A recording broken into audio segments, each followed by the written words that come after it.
사람뽕개 멘붕. E aí galera ligada no Wrestling Reviews, estamos iniciando mais um vídeo aqui no nosso canal. E hoje eu venho mostrar aqui para vocês uma das peças que eu mais queria apresentar durante este ano, que é o DVD The Monday Night War Know Your Role Volume 2. Esse é o DVD que nos conta a história de um dos períodos mais emblemáticos da história do Pro Wrestling, que foi a famosa Guerra do Monday Night. Então, junto com este DVD, que eu vou estar mostrando aqui os detalhes, os conteúdos que cada disco aborda, eu também vou estar falando para vocês um pouquinho sobre este período do Monday Night War, né, que muita gente não conhece ou que muita gente não assistiu e não pegou essa época. Então, eu vou falar aqui um pouquinho para vocês sobre ele também. Então, vamos iniciar o nosso vídeo de hoje. Antes, né, de começar o nosso vídeo, eu quero mostrar e relatar os nossos parceiros para vocês. Começando pela loja Mercadão Wrestling, seguindo pelo site Wrestling PT, os grupos colecionadores de action figures WWE, Wrestling Brasil e as páginas WWE Eu Amo e WWE Warriors BR. Todos os links dos nossos parceiros estarão disponíveis aqui na descrição deste vídeo. Então vamos iniciar aqui pela parte superior, conferindo aqui o logo do Monday Night War. Abaixo aqui nós temos o subtítulo do DVD, Know Your Role. Aqui no cantinho nós temos o logo da WWE e o volume 2. Né? Ainda falta apresentar aqui para vocês o volume 1 desse DVD. Para ilustrar nós temos aqui o The Rock. Então vamos conferir agora a parte interna e os conteúdos e também um pouquinho sobre o que foi essa Guerra do Monday Night. Então vamos mostrar aqui para vocês, né, as ilustrações primeiramente. Tá? Que estão boa parte aí do roster que participou desse período. E o que foi então a Guerra do Monday Night? Bom, a Guerra do Monday Night ela iniciou no dia 4 de setembro de 95 e durou até o dia 26 de março de 2001.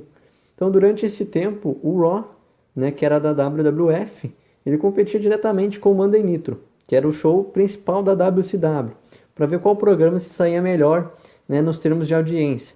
Então, a batalha era por novos telespectadores e utilizava até métodos então inéditos, né, para conseguir os novos telespectadores. Então as empresas elas contratavam, né, os wrestlers e os escritores, os bookers, né, das companhias rivais e os apresentavam no programa ao vivo para tentar estabilizar a sua concorrente. Né? Então, por fim, né, a WCW, que ela pertencia para a AOL Time Warner, né, ela foi vendida para a WWF na época, em 2001, e então dando fim, né, para esse período chamado Guerra do Monday Night.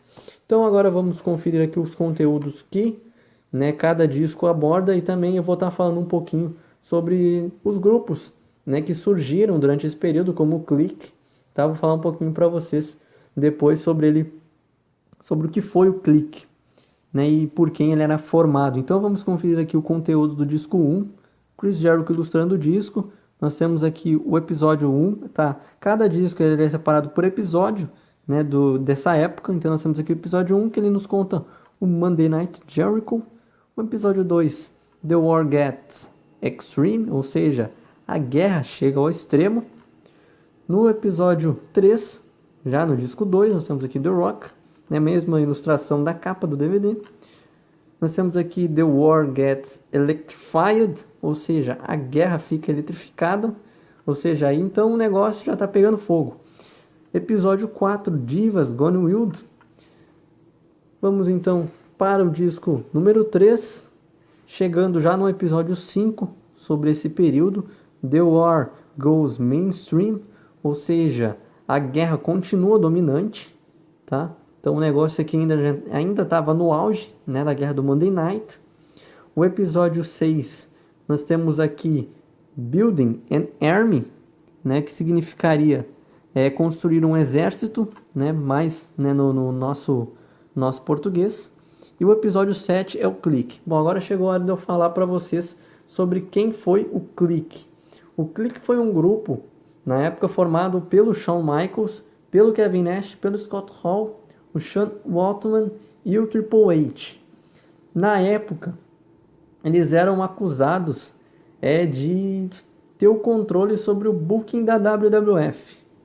E teve um episódio no Madison Square Garden, tá? Esse episódio foi conhecido como MSG, né? Ou seja, a abreviação de Madison Square Garden, MSG Incident, né? Foi o incidente mais famoso, né, do Madison Square Garden. E o que foi esse incidente que eu queria falar sobre ele para vocês? Esse incidente, aconteceu no dia 19 de maio de 96, e nesse caso todos os membros do grupo eles estavam presentes, tá, no Madison Square Garden nesse live evento. Foi um live evento, tá? Não foi um show televisionado. Mas o Waltman, ele não estava, exceto ele não estava presente.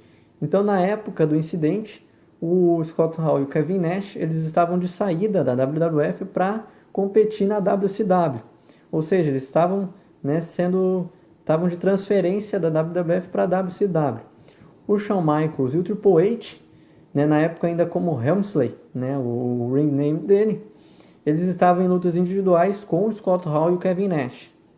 O Triple H estava trabalhando na luta como heel contra o Scott Hall, na época com o ring name de Razor Ramon. Como eu disse para vocês anteriormente, eles saíram dos personagens. Então, depois da luta, né, no main event, o Shawn Michaels estava lutando como face, enfrentando o Kevin Nash, na época como Diesel.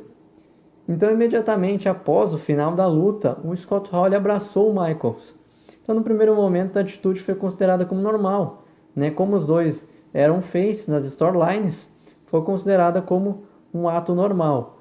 Mas depois do abraço, o Triple H entrou no ringue e se uniu aos dois, né? Mesmo tendo trabalhado anteriormente no combate como heel, né? Então foi algo muito louco. E depois disso ainda o Kevin Nash se uniu aos três no ringue. Então as ações, né, deles nessa troca de personagem contrariaram os diretores da WWF, né, que queriam deixar o público com a ilusão de que os lutadores face se odiavam os heels, né, no caso. E o Vince, né, dono da WWF na época e na WWE até hoje, né, foi comunicado no incidente e ficou muito puto quando soube que alguém da plateia tinha filmado esse incidente. Então, o incidente foi mostrado, né, depois de um segmento no Raw, no dia 6 de outubro de 97, quando o Michaels e o Triple H, numa storyline, eles utilizaram a filmagem para irritar o Vince.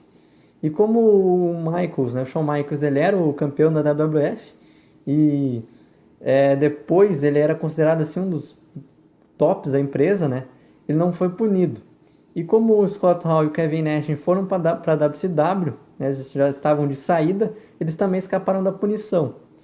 Mas o Triple H, né, conhecido ainda como Levesque, ele estava ganhando crédito como candidato a títulos da empresa. Né, mas como, né, ele não conseguiu escapar da punição, ele foi utilizado aí por 5 meses como jobber. Né, então ele saiu de meio evento da empresa para começar a abrir os shows. E isso foi muito... Ele ficou por 5 meses assim, né, nessa punição, até então que ele ganhou o Intercontinental Championship do Undertaker. Né, e como assim ele não reclamava dessa punição, não reclamava que estava sempre perdendo, ele começou a ganhar respeito na companhia. Essa foi uma história, cara, esse incidente foi um dos mais famosos então, do Madison Square Garden, envolvendo a Clique. E a Clique mais tarde, ela surgiu de base então para a criação de mais 2 grandes grupos da história do Pro Wrestling até hoje, né, que foi a DX na WWF e a NWO na WCW. Né, então fica aí um pouquinho para vocês dessa informação, né, da Clique, um pouquinho da história da Clique, né, na WWF. Tem muitas histórias envolvendo esse grupo, né, mas então fica aí uma das histórias, né, para a gente não alongar aqui muito o vídeo. Pulamos aqui então para o disco 4, né, aqui a guerra do Monday Night já estava se encaminhando para o fim. Então nós temos aqui Mistakes in the Battlefield, ou seja, os erros no campo de batalha. O episódio 9 nos conta aqui a queda da WCW. E o episódio 10 nos conta aqui como foi a vida depois do tempo de guerra. Ou seja, então o disco 4 já é, né, a reta final aí sobre a guerra do Monday Night. Então nós acabamos de conferir aqui todos os conteúdos, né, desses 4 discos sobre o Monday Night War, também curiosidades sobre esse período, os grupos, né, que se envolveram, na guerra do Monday Night War e também o que foi um pouquinho, né, desse período tão emblemático aí da WWF envolvendo também a WCW. Então aqui na parte de cima nós temos o logo oficial, né, The Monday Night War. Aqui abaixo nós temos aqui uma breve introdução, né, de como foi esse período, as pessoas, né, os superastros aí que mais se envolveram durante a guerra do Monday Night. Aqui nós temos, né, várias imagens sobre esse período, sobre o Raw is War, né, que era conhecido Monday Night War nessa época, né, ou seja, traduzindo aí, né, era o Raw é guerra, né, Raw is War. Aqui abaixo nós temos então tempo aproximado de duração, envolvendo os 4 discos, aproximadamente 10 horas de conteúdo então sobre, né, o Monday Night War. Classificação TV 14. Nós temos então aqui também legendas em inglês e espanhol. Não temos legenda em português porque o disco é RG1, somente para Estados Unidos e Canadá. Então nós acabamos de conferir hoje o review do DVD The Monday Night War Volume 2, Know Your Role, e algumas informações adicionais sobre esse período tão emblemático da WWF. Nós esperamos que vocês tenham gostado. Se inscrevam no canal, curtam a nossa página no Facebook, acesse os nossos parceiros. E para quem tiver interesse em adquirir esse DVD ou qualquer produto oficial da WWE ou também da TNA, nós recomendamos a loja Mercadão Wrestling, que vai ficar o contato da loja aqui na descrição desse vídeo. Então nos vemos na próxima semana com mais um vídeo mostrando produtos exclusivos da WWE para vocês. Falou, até a próxima, galera!